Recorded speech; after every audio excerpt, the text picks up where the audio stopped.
The Florida Gators have continued momentum on the recruiting trail, but this class is wrapping up relatively soon. We're going to talk about it here today on Locked On Gators. You are Locked On Gators, your daily podcast on the Florida Gators. Part of the Locked On Podcast Network, your team every day.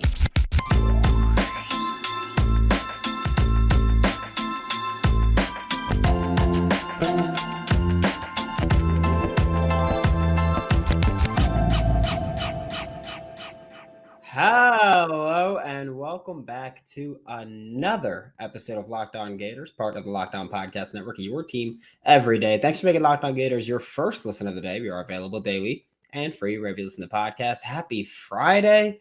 I'm Brandon Olsen. Find me on Twitter at WNS_Brandon. Red work with Whole Nine Sports, Giants Country, NFL 33.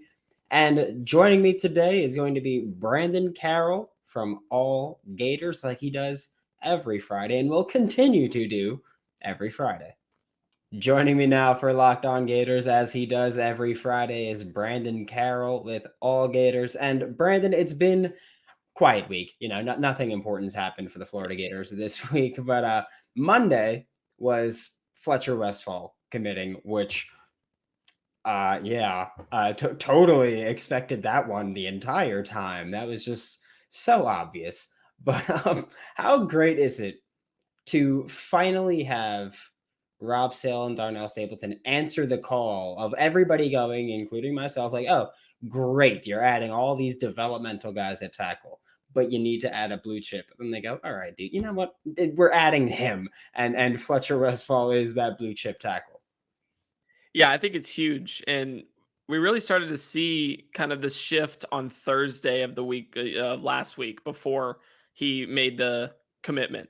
He kind of started, I think he called the staff and told them it was going to be them on Monday when he made his commitment on that Thursday. And so really it was a huge announcement, not just for, the Florida staff, but for Florida fans as well, because like you said, they've been waiting for this. This is something that has eluded them through 3 cycles at this point. And the ability to finally get it with this staff, that's not even mentioning the previous staff. It is monumental because now not only do they have a 6'8", 335-pound dude at left tackle, but they have a bookend protector for DJ Lagway. And that's exactly what you need for the franchise quarterback, investment, I should say, in Lagway. There's a lot to like about Fletcher, just from a skill set standpoint. But one thing I noticed about him specifically that puts him as kind of this, he's ranked 296th in the nation, according to 247 composite. But I think that there's the ability for him to be even higher just because of how meticulous he is in his approach, because it starts off the field. And there's a lot of things I've seen from him that show that I think he's very everything is planned, everything's scheduled, everything is detail oriented. And I think that fits perfectly with what this staff is looking for. And an example I can give is you go and look at his commitment edit. He typed out that long paragraph, kind of thanking everybody, giving his thoughts on just, everything that was going on within his commitment. And then you see what he did in his commitment. It looked like he had it scheduled from 11:45 to 11:50, and then he was moving on. And it's just something that you see the little things like that. And it's like, wow, this guy really keeps everything organized. He keeps it together. And if you have a left tackle that can do that, he can control what's going on his side and really understand his job on that edge. It is a different animal to be able to get around someone that not only fits the part physically, but also mentally as well. Yeah, I think that the biggest thing, obviously, is having someone to protect DJ Lagway, because It was 2 or 3 weeks ago that we were talking about Lagway, and you're like, look, he runs a lot, not because he wants to, he just has to. So DJ Lagway is probably going to drop back and just be like, I'm not getting swarmed right now. So I mean, that's just a massive addition for someone that you need to be able to protect your quarterback in the SEC. And without a doubt, goodness, thank goodness they've got especially Fletcher. with the modern era of edge rushers. They're getting faster, they're getting stronger. You got to have a left tackle, and Fletcher provides just that. Yeah. What were your thoughts of Fletcher's film besides the obvious? He's really freaking big. Yeah. Well, obviously, it's hard not to notice just how big he is. And one thing I will say is when they show like post play of him just standing there, he is the biggest kid on the field at all times, which I don't think is going to change much at the collegiate level. You're not going to find many 6'9", 340-pound dudes out on the field. So it's a lot that goes into what you look for in a tackle. And I think Fletcher has a lot of those traits. Namely, I think the biggest thing with him is despite being so big, his footwork is really, really good. And just the ability to move his feet. I think that just being nimble at that position, being able to get a nice drop on your first kick steps, namely to build that edge so that you can kind of take on whichever rusher is your assignment on that play is huge. And he does that consistently for Leesburg. And the biggest thing, or for Tuscarora, he's in Leesburg, Tuscarora High School. And just having that ability to build that base with, the nimble footwork, nimble movement is massive. And then from there, he displays a very solid first punch. He's powerful. He finishes plays with consistency. And I think a lot of that comes from his defensive background, shows a mean streak, has just all the tools that you want out of a left tackle. And like I said, he's also very detail oriented. So he's going to know what he's looking at across from him because he's going to be able to study the film before the game. And I think that shows up on his tape.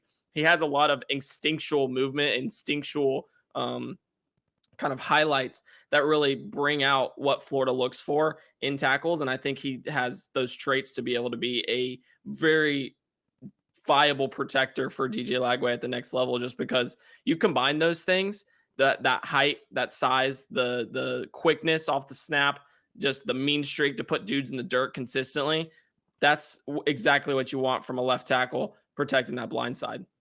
Yeah, I don't know if I'm just weird here, but like I love the way that the coaching staff has their thresholds for multiple positions, but specifically on the offensive line, where they're just like, all right, like offensive linemen, we want you to be tall, heavy, athletic, physical. Like, hey man, you bring the coal, we'll make the diamonds, and that's just my favorite approach with a staff that we know they can develop. So for them to even add blue chips now, it's just I cannot express how excited I am for it.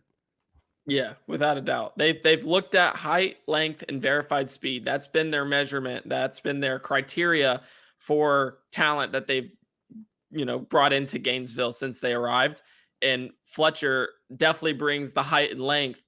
And at his size, he brings at least short area speed, short area quickness to the table to really kind of check all three boxes in that regard. So it should be fun to watch him at the next level. I think there's a lot that Rob Sale and Darnell Staple can do to further develop his game. But of the tackles they brought in so far, he's the most collegiate ready of the trio.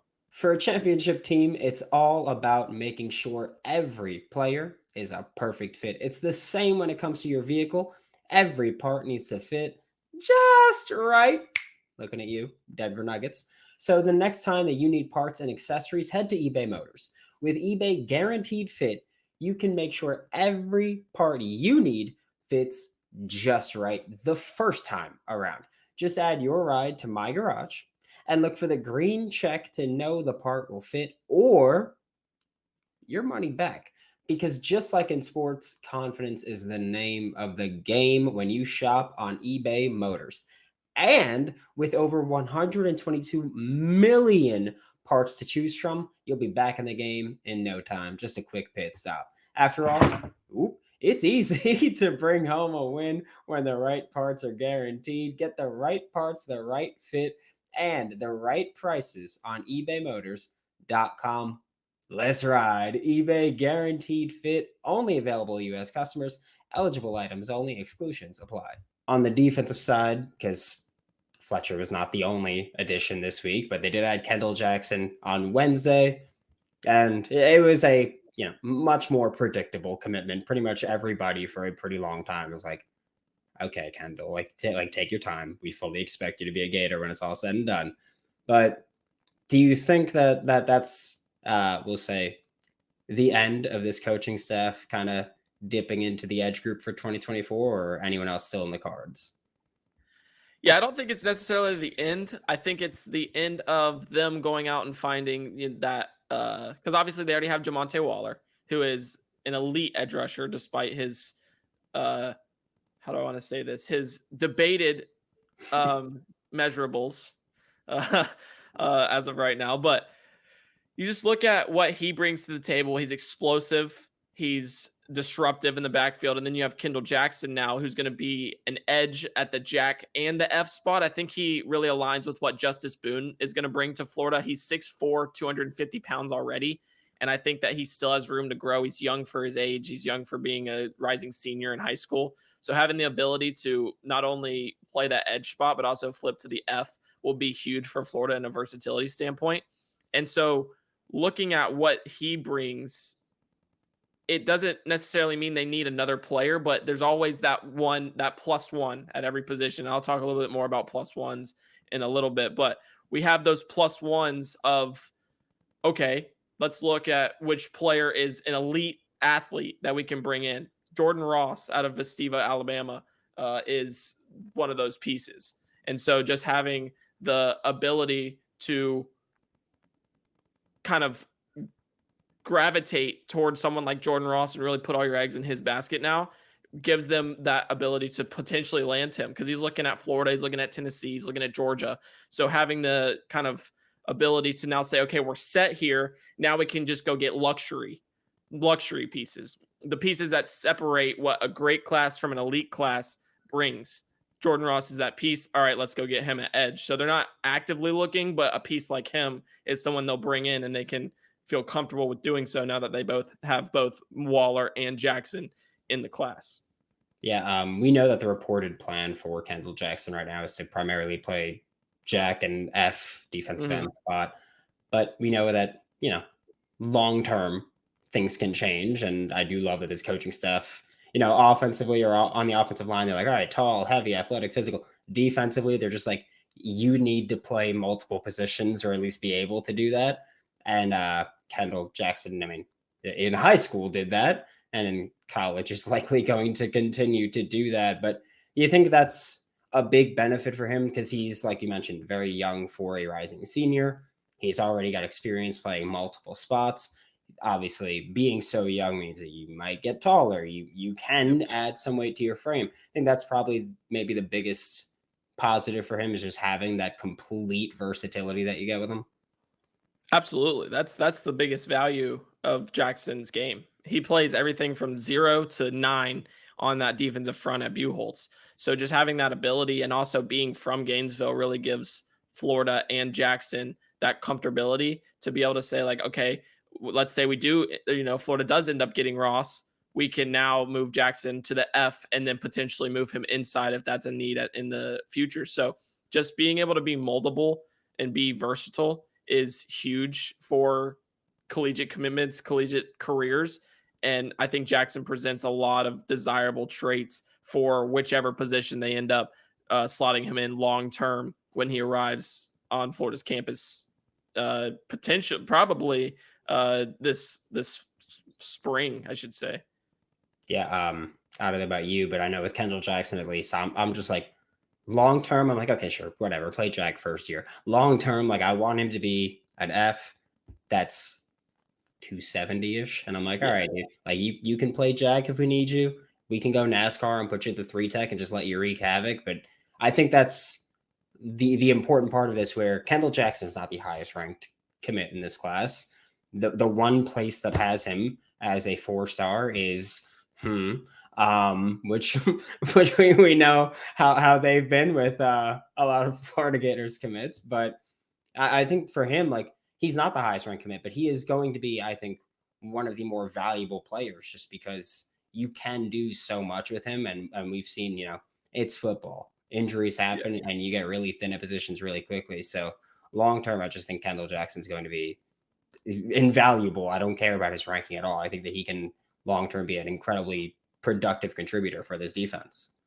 Yeah, I think if he'd committed at, this time last year when many people thought he would be a lot of people would view him as a underrated and the top defensive lineman in this class. Obviously, you have Jamonte Waller, you have some of the other pieces, but he is very talented. And I think a lot of it just comes from his effort. You look at the tape and he just is always moving. He's always going. That motor is so high.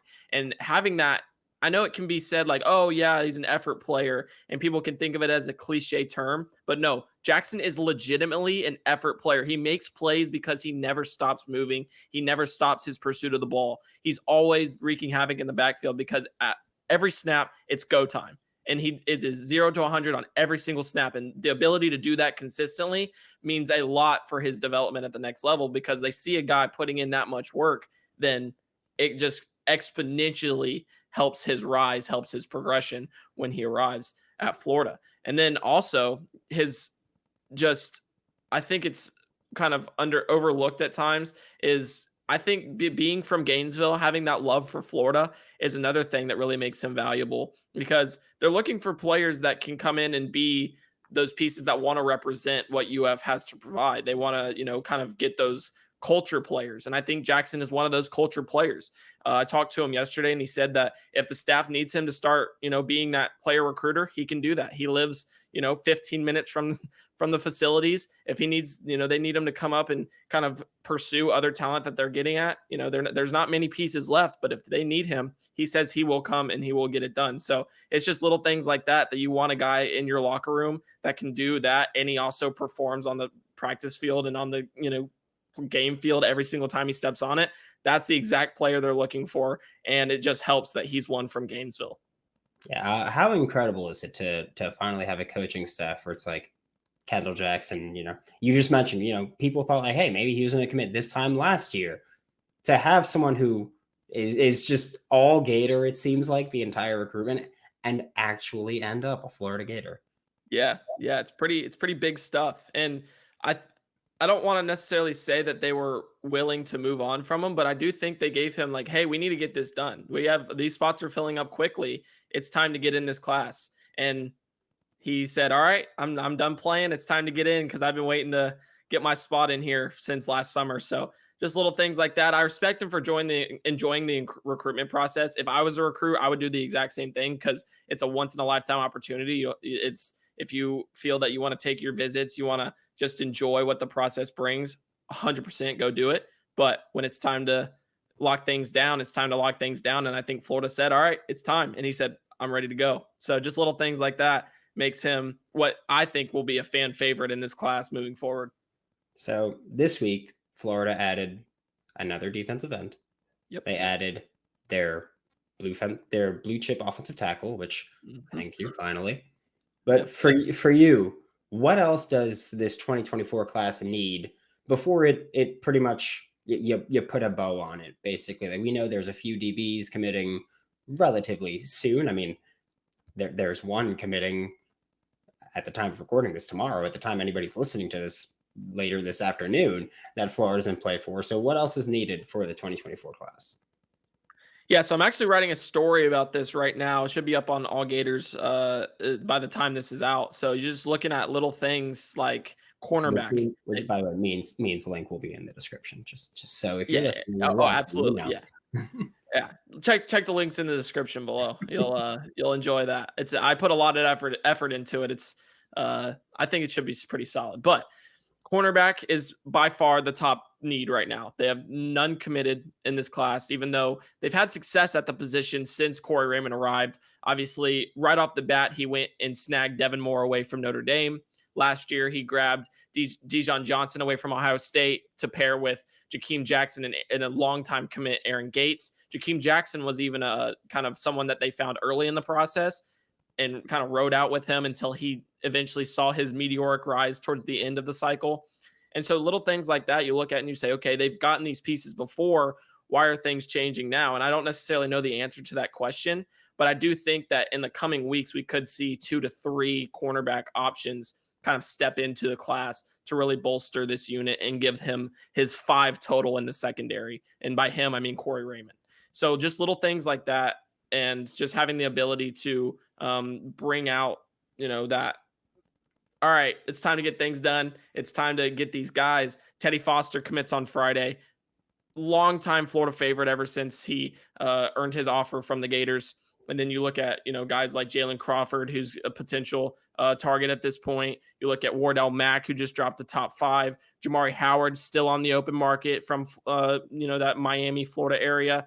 And then you also have like the Xavier Mincy, who is a potential option. He's one of the ones that they look at as a very coveted cornerback option. So there's no lack of pieces that they have left at their disposal to go out and pluck from the open market. It's more so of which ones is it going to be and how quickly can they get them to fill this class.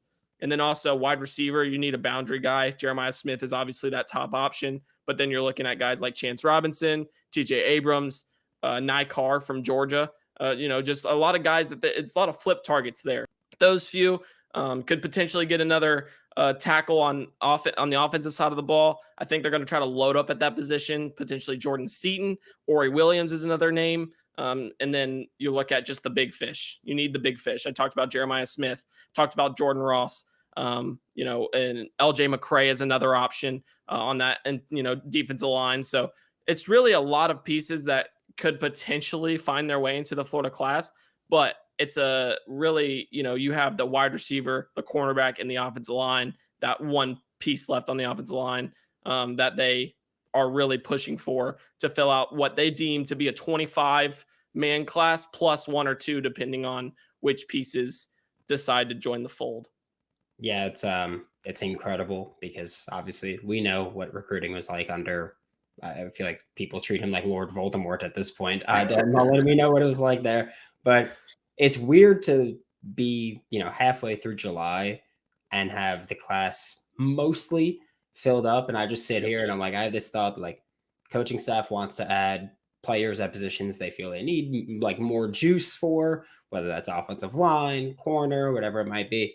And then having not the luxury, but the luxury of getting to go, we'll keep the scholarship available for, Jeremiah Smith, Jordan, like those kinds of players. It's incredible to be in that position as a Florida Gator fan just in July, right? And I'm not even talking about covering the team. I'm talking about just sitting here being like, holy crap, the Florida Gators are back on the recruiting trail. Yeah, they are. They are big time. And I think that's not only just the change of what Florida's brought to this, the new staff has brought to Florida, but also just a change in college football in general, the world of recruiting. We're seeing more summer commitments, more classes being filled quicker than ever before.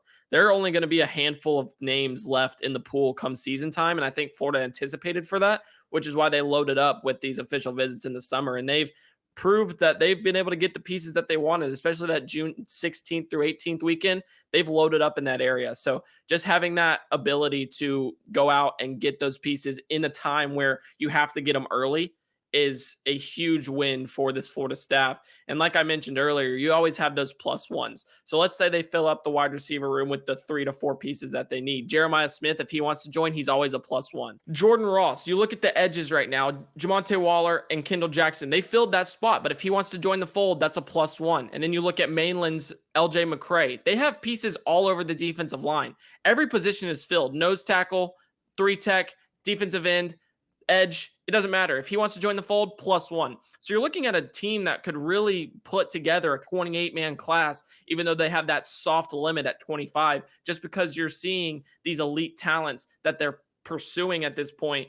If they want to join the fold, they're going to let them, and they're going to have no reservations of doing so. So at the potential kind of, if you're able to get those guys, it takes the class from a great to elite compilation of talent. And that's exactly what they're looking to do in 2024 class. They've quickly flipped a lot of the roster that Dan Mullen left behind, a not so good one, but getting the Jeremiah Smiths, the Jordan Rosses, the LJ McCrays takes it from, okay, we have the talent to be able to compete in the SEC, against the mid-tier to lower tier, and then compete against, occasionally the Georgias. And okay, we're now starting to stack talent to be able to put together a strong run in Jacksonville each year, or, a strong run whenever they end up in Tuscaloosa or anything like that, ended up in Atlanta at some point. So it's just little things like that. That's the goal. That's always the goal. So they're never going to be set on that 25 number.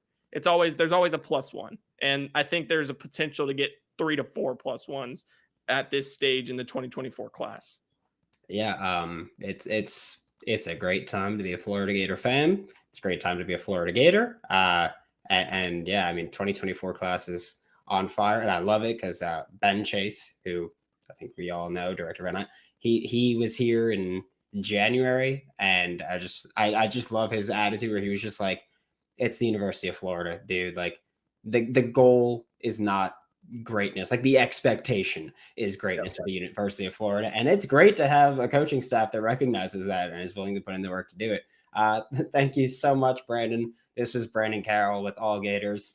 Links to the Fletcher Westfall report, Kendall Jackson report, and recruiting needs all going to be in the description below. Be sure to check those out. And thank you so much, Brandon. And, you'll be back here next Friday. Absolutely. Thanks for having me as always. Thanks for making Locked On Gators your first listen of the day, every day. We are available daily and free wherever you listen to the podcast, really. We'll be back, I don't know, maybe later today, maybe Monday, maybe tomorrow. Who knows? For Locked On Gators, I'm Brandon Olsen. Don't forget to follow me on Twitter at WNS_Brandon. Find all my written work with Whole Nine Sports, Giants Country, NFL 33. And I will see you all, really, when I see you.